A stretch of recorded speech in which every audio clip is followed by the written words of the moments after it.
St. Pete's mayor talked with 10 Tampa Bay one-on-one about the state of the city's economy after back-to-back hurricanes. One of the main topics, changes at FEMA and their impact on the city. 10 Tampa Bay's Chris Hurst is live in St. Pete tonight. And Chris, you asked Mayor Ken Welch about a bunch of issues, including whether the city is ready for hurricane season.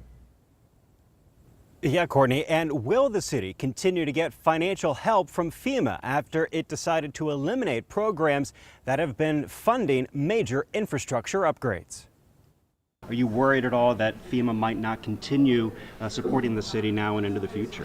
Well, I'm concerned about some of the decisions that are being made on these governmental entities that support us here at the local level, and FEMA certainly is one of them. Mayor Ken Welch acknowledges concerns for the major wastewater upgrades and protections from tidal flooding now that FEMA eliminated the program funding the grants. They are very important in recovery and resilience, and so we understand that business process improvement needs to happen in all levels of government, but let's do it in a way that doesn't undermine what's happening on the ground.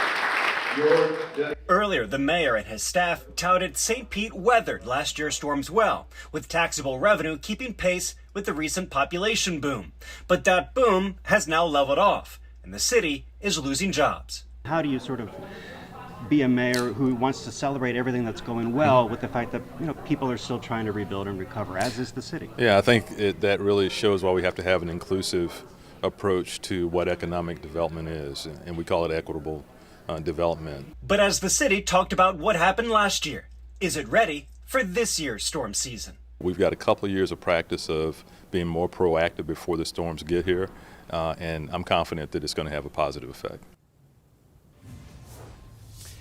And that includes still focusing on some more major redevelopments and adding thousands of more units to the city, and also trying to figure out what to do with the historic gas plant district, Courtney, after the Rays stadium deal fell through. And Chris, you said you spoke with the mayor also about the next steps in that redevelopment, and he compared it to a divorce.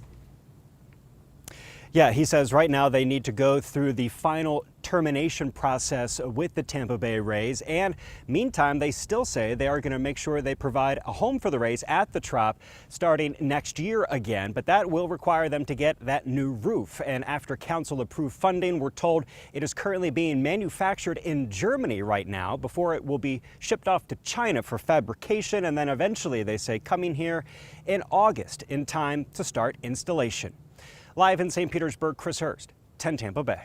And the mayor also touched on the declining population and plans for bringing new business to the city. You can see St. Pete Mayor's full city address for the state of the economy right now on 10 Tampa Bay Plus.